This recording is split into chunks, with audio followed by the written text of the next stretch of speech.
Hello everyone, it's Maha. So tonight I'm doing a video in response to Kasia from Tarot Map. She did part 2 of this video series we're doing together, Dark Times Tarot. And I'm going to link her video down in the description menu. For those of you who haven't seen it, go check that out. It's a wonderful video. And I'm going to be sharing with you tonight some of the tools and techniques that I find useful when I'm going through a dark night. And all of which I'll be sharing with you come directly from an experience that I had back in the beginning of July. I went through, some of you already know, I went through this really traumatic experience, and for several weeks following that experience, I went through what I would call a dark night of the soul. And I found that working with the images in tarot and oracle decks was tremendously helpful in helping me shape meaning from my experience. Now, I should say that when we are going through a dark time, in the initial phases, we might not at all be interested in finding meaning in our experience. We may just need to really feel those emotions, those raw emotions, whatever they are, anger, rage, grief. We will need to stay with those emotions for a while, and whenever we are ready to find meaning, then we know when that time is. And when I felt ready to find some source of some messages and meanings to help me find the patterns that were going on and to help me connect with the universe, I found that the images and symbolism in tarot and the oracle decks that I chose to work with, as well as the metaphors and symbolism that came up in my dreams, the messages I got from those, and the synchronicities that were going on, I found all of those tremendously helpful, as well as working with two of my power animals that I'm going to be sharing with you also in this video. And I also want to talk about crystals near the end. So I've got a lot of stuff to share with you, and I'm just going to get started with the cards. So these are just some of the cards that kind of permanently stayed on my altar during that time. The cards that I would call my guiding lights, my guiding images that kind of helped me to just, I put them in a place where I would see an altar where I would see them and come into contact with them visually throughout the day as much as possible. And they just kind of gave me signals of all the work, the inner work that I was going through. So I will start with the first card that I drew. Okay, so the first deck that I reached for was the Enchanted Oracle deck, and the very first card that I drew, which I thought was very appropriate, is this card, and it's called Night Queen. And I just thought this was such a perfect image to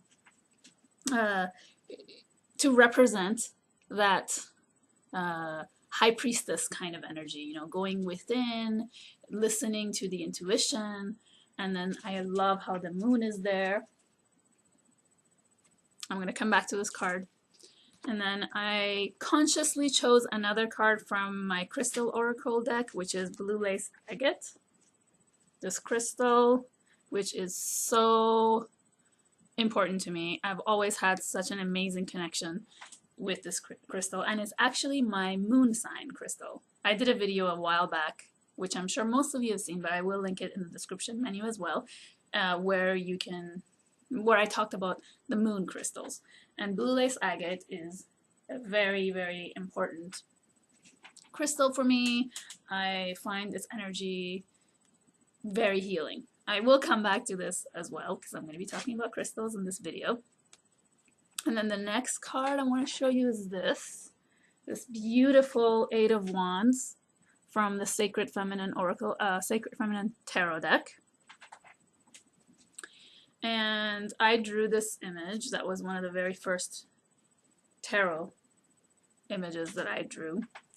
And I don't know, I don't necessarily connect this with that the typical Eight of Wands meaning. For me, the moon is really important here, and the light of the night, and how that traveler is just traveling alone, going in the horizon and then the night sky.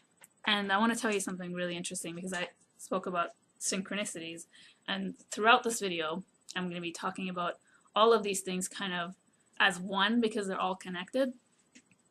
So when I first got this deck, the reason I got it, by the way, is because I love getting goddess tarot decks to learn about the mythologies and stories of goddesses that I haven't really maybe been acquainted with very much. And this deck in particular, it's by Los Garbeo, Sacred Feminine Tarot. It actually has a lot of goddesses that we don't normally come across from various cultures.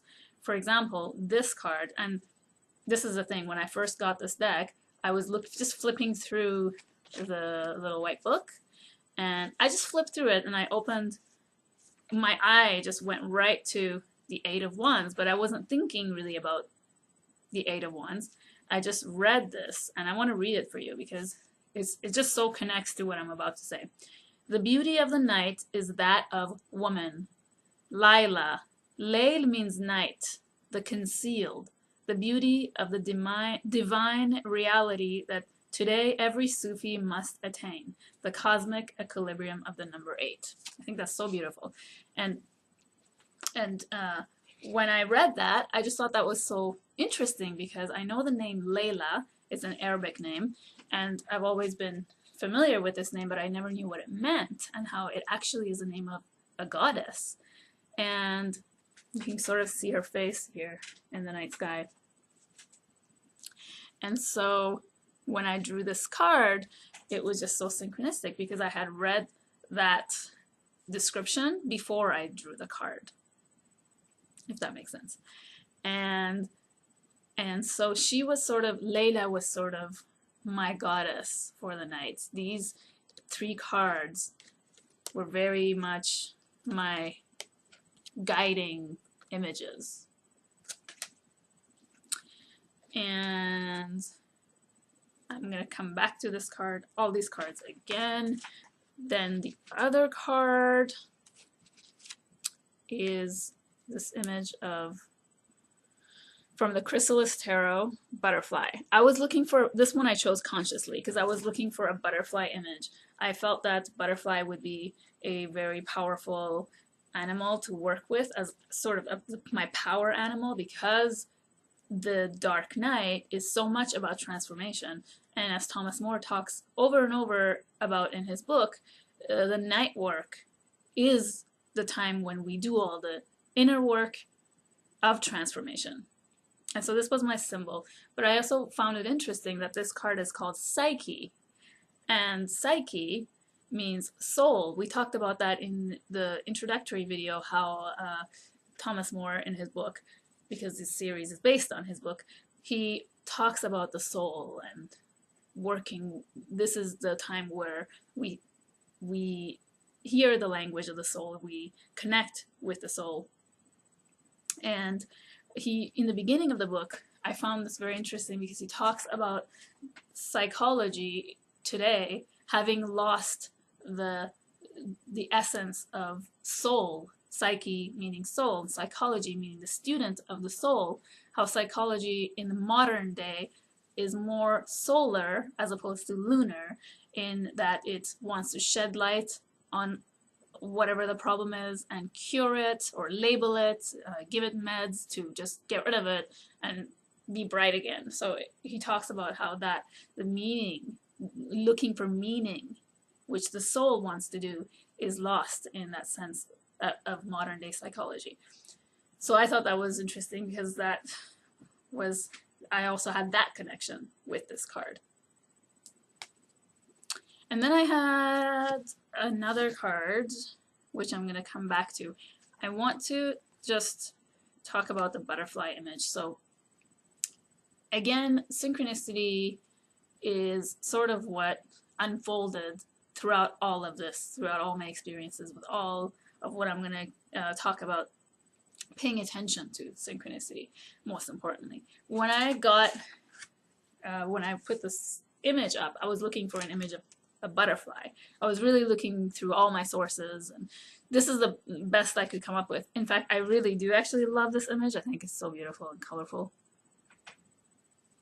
And then simultaneously, pretty much like the next day, I got a package in the mail, which was a total surprise. I didn't really know who it was from, and I found that it was from my friend Lilith Moon. She sent me a gift, and the card that she sent me, I'll show you, is the image of a butterfly.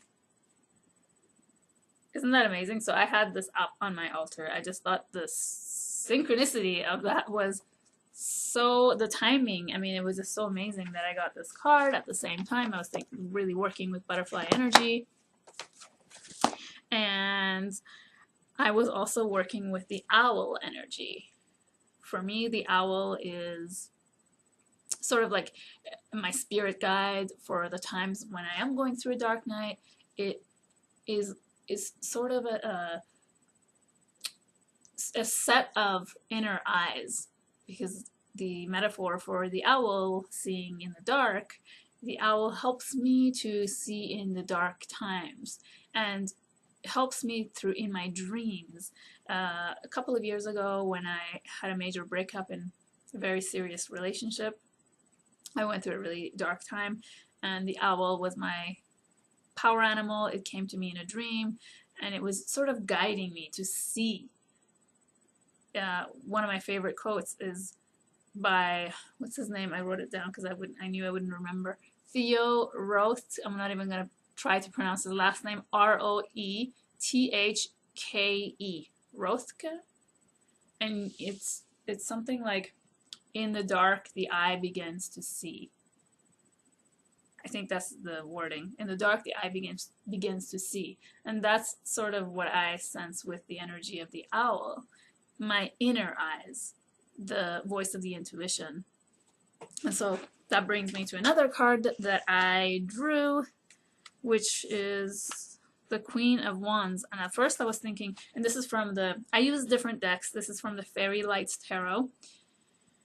And at first I didn't know what the image was trying. I didn't know what the card, like the meaning of the card, the Queen of Wands. I didn't really know how that fits into what I was feeling. And then I really noticed the image of this woman holding, or just holding her owl.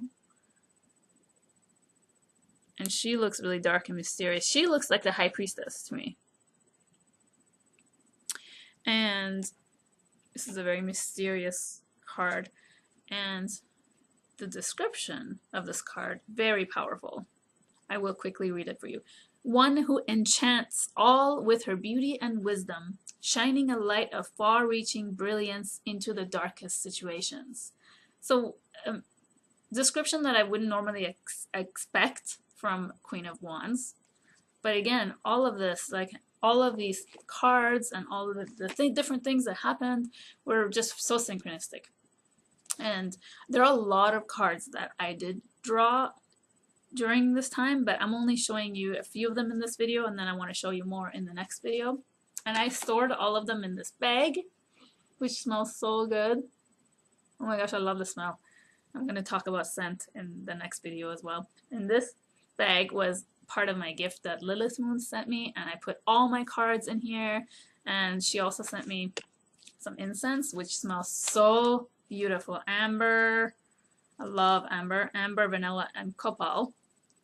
And I just had this stuff sitting next to the kitchen counter during this time when I was going through my dark nights.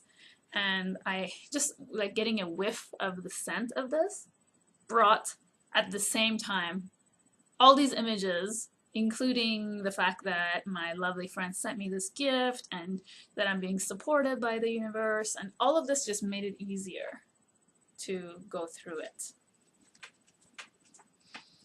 And I also used the as one of my main oracle decks, I used the Soulful Woman oracle deck.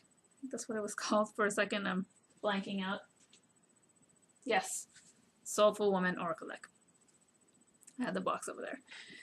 And I wanted to, well, I want to show you some of the, first of all, this is one card that I drew. Listening to my body. Part of my lesson here in this case was listening to my intuition. Here she's holding an owl. Again, the owl came up so many times over and over for me. She's also holding this orb that to me looks like the moon, like she's holding the moon in her hand. And I find, by the way, this deck so supportive in its messages. And what I want to do in this video is just read you just a little paragraph from one of the cards.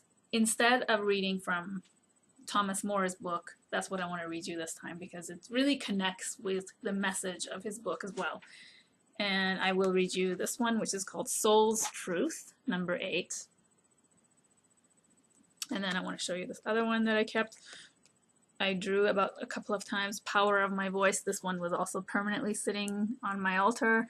And to me, this is very much that it is, the colors are all the bluish tones, but it's watery. So it reminds me of to me, it reminds me of Crystal Cola, the crystal. And I want to talk about that again in a moment when I show you crystals. So the Power of My Voice, that was very significant for me because what happened kind of entailed me not listening to my own voice, not listening to my intuition. And so part of my biggest lesson in this case was being assertive and listening to my intuition, talking about what I'm thinking. When thoughts are coming to me, don't just push them away. I don't want to push them away. I want to sit with them and ask myself, what is going on? Why am I feeling uncertain about this? If I'm about to make a decision, why do I feel uncertain about it? What is my inner voice saying?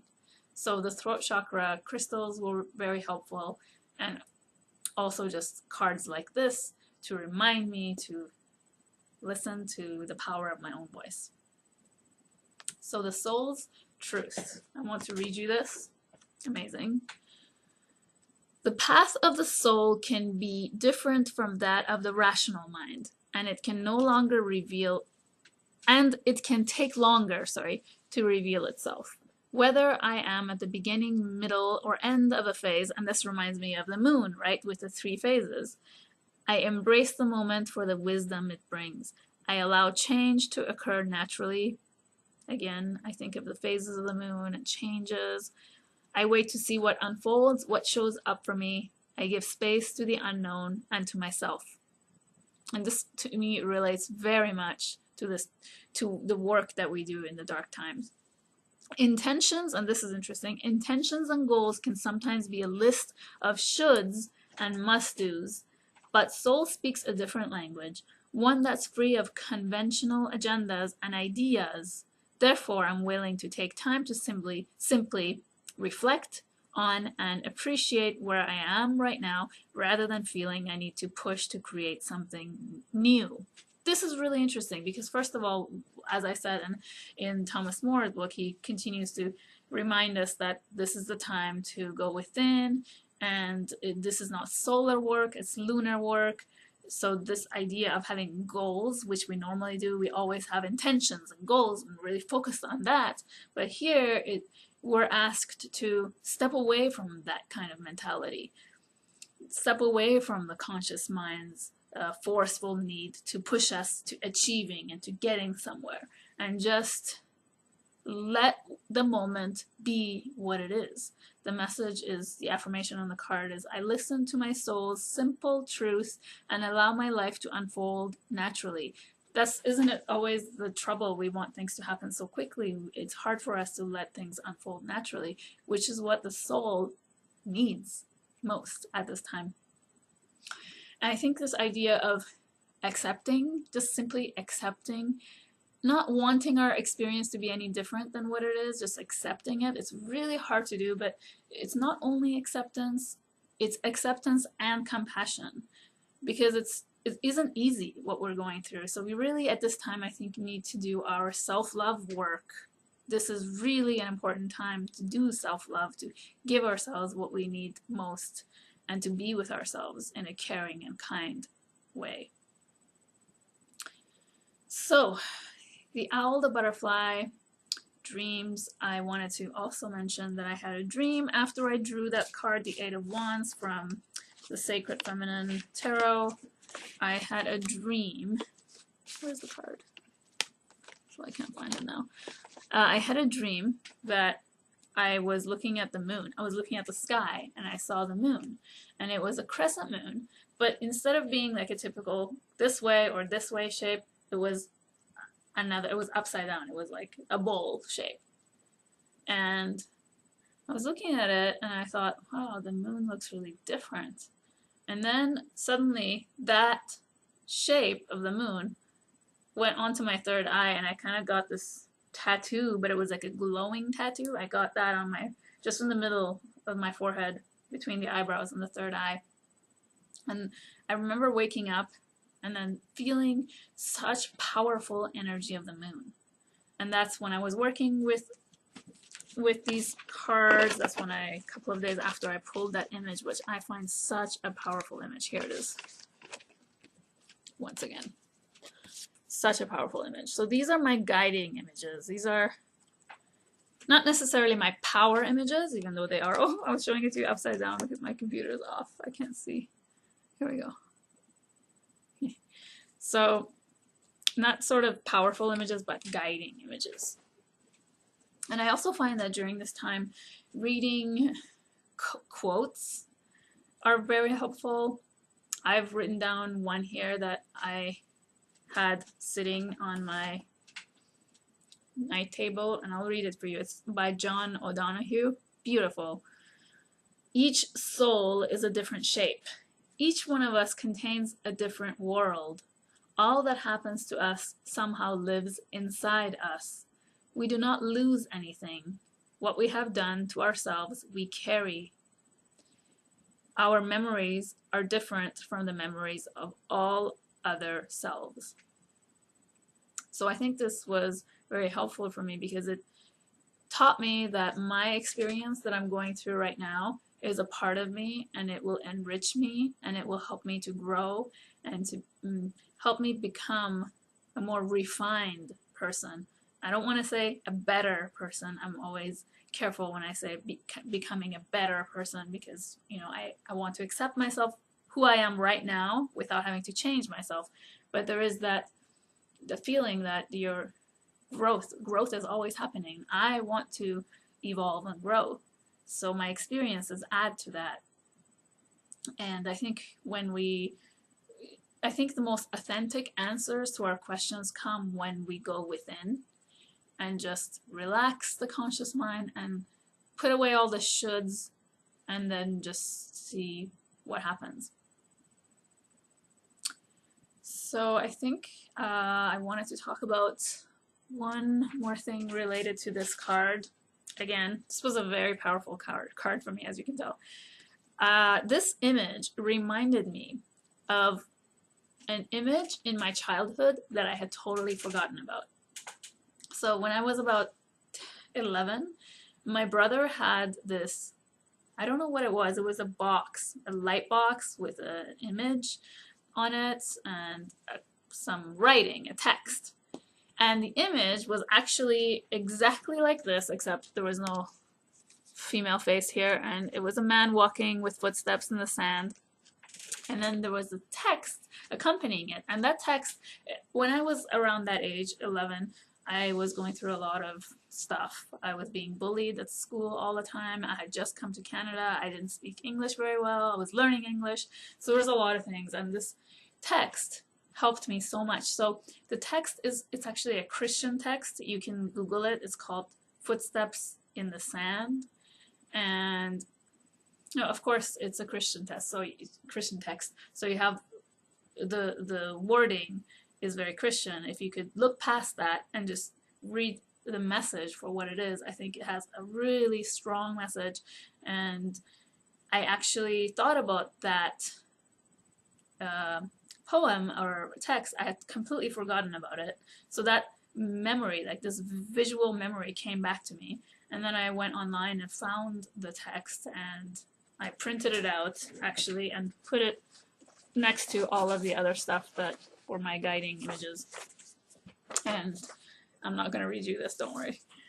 But this really helped me, just reading it and connecting to that inner child in a different way, not in a playful way as we usually do, but just remembering parts of yourself. So now I think we're going to talk about crystals, and I'm going to go get the crystals. Be right back. So crystals, my favorite topic. I can talk about crystals for hours and hours. I never get tired of talking about them. I never get tired of working with them. I work with crystals every day. There's not a day that goes by that I'm not wearing at least one crystal. I sleep with crystals all the time. And so they have been a huge, huge help and support for me during my dark time. I showed you in the previous video, I showed you some of the crystals, labradorite, I showed you blue lace agate, snowflake obsidian, amethyst, and selenite. So those 5 crystals have been definitely top up there. I have this snowflake obsidian that's shaped like a heart. And I like heart-shaped crystals during this time because it's just very nurturing, right? Selenite. And I have a unakite. Oh, here it is. Unakite. Yes, it's such a sweet crystal. I love unakite. These crystals are just all very, mostly yin energy, mostly very calming. As I said, blue lace agate is one of my moon crystals, and I have all shapes and sizes of blue lace agate. I wear it as jewelry all the time. I work with jewelry magic quite a lot, and wearing jewelry, certain types of jewelry, especially the beaded ones, sort of like this one. This is, I've showed you in another video, this is my pink opal and rose quartz. I just love holding it, sleeping with it. Something about mala beads that I find very soothing. So wearing crystal jewelry. And blue lace, I was talking about blue lace agate, is my moon crystal, and another one is garnet. And I find that when it comes to my moon crystals, I like working with 2 crystals, and I've thought about the number 2 just the other day, and I was thinking, well, number 2 relates to the high priestess, and it's the number of the moon. 1 being the sun, 2 being the moon. So in that way, it becomes even more symbolic and even powerful. When I can give meaning to something, it becomes even more powerful. So I've been working with blue lace agate and red garnet, wearing garnet. Garnet I find so protective. I love combining garnet with kunzite. I just feel like these 2 really go well together. The pink transparent energy with that really strong, dense red, but the red is not like fire red. Garnet is more like a deeper red. It reminds me of like deep blood red, not anything surface. For me, it's a very deep crystal to work with. And if you've watched my moon crystals video, I find that crystals that are associated with our moon signs are ones that are they're just more protective in a way. And that's what I find from my experience. And somehow we have this intuitive connection with them. So other crystal that's really been amazing, and this crystal is just amazing in general, it's so healing. Blue kyanite. Blue kyanite is one of the most healing crystals I can ever get my hands on. I can tell you that much.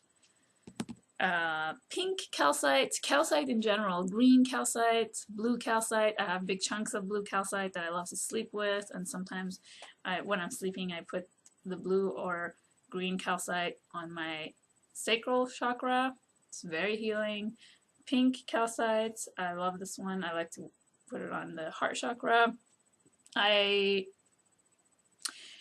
During this time, I found myself using lepidolite a lot. Lepidolite is great for calming anxiety, for transformation.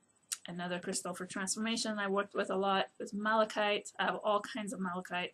I have jewelry of malachite, big pieces. I have a big chunk of malachite that I don't have here. That's by my bedside. That's a mix of malachite and chrysocolla. And I find chrysocolla, I was talking about the Soulful Woman card, the one about the voice, that card that reminds me of chrysocolla energy, and I work with chrysocolla on the sacral chakra as well. I find that it's really great for calming the emotions when you're going through a really difficult time. Angelite helps me to connect. It's just so calming to hold it in my hand chakra. I sleep with the combination of rose quartz and smoky quartz. Rose and smoky quartz together. Amazing. Then, last but not least, sodalite. Sodalite, calming for the mind, for anxiety, for just peace. Really, really great crystal. It's also good for inflammation. So if your dark night is somehow associated with pain, like physical pain, that's a great crystal to work with. And one crystal that I've recently discovered sort of in the past couple of months is sunstone. Sunstone, I mean, obviously you can't see it in this camera at this time of night, but it has little shimmers, like little windows of glittering orange, like sparkly orange. It's almost like a natural version of goldstone. And sunstone is really great for depression. And it's really great for I find it very balancing. I have two, and I like to hold one in each hand. And I'm getting a pendant, it's coming soon in the mail, that I just recently, like I said, discovered sunstone. And I find it's very supportive, very healing, very balancing. So those are the crystals that I've been working with most during this time. And snowflake obsidian, if I didn't already mention, I love using it with rose quartz together. There are crystals that I like to blend together, and I don't know if it's because of their color, it's just their energy I find works well together. So that's all I'm going to share about crystals. And Kasia was talking about sound healing. I found that very interesting. I don't do sound healing. The only thing I have is I wanted to show you here. My little harmony ball. Tiny little harmony ball. I've had this since I was in high school, very, very early on, in probably grade 8. It has a very, very gentle sound. Can you hear it? It's very gentle, and I like to wear it when I'm feeling a lot of anxiety. And just hearing it sometimes as I'm going about my day, it helps. It's sort of like just little vibrations of peace.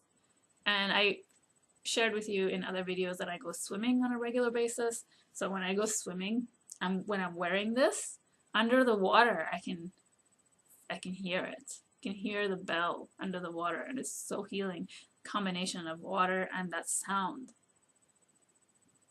So that's it. That's all I'm going to share with you. And now that I saw this card again, the Night Queen, I remember that she's holding a key, and I'm wearing a choker of an owl and a key that I got in the mail literally yesterday, and I thought it was so appropriate to wear it for this video since I talked about owls. And my last video with the 4-card spread was one of the cards was the key, and this Night Queen holding a key in front of the moon was very symbolic. Again, I thought that was very synchronistic. Again, a symbol. And like I said, I got this in the mail yesterday, but what happened is I ordered it a long time ago, many months ago, and there was a problem with the shipment. And finally, somehow it arrived, and it arrived at the perfect timing for this video. So that's the story with this choker. And that's all, everybody. Oh my gosh, this video was so long.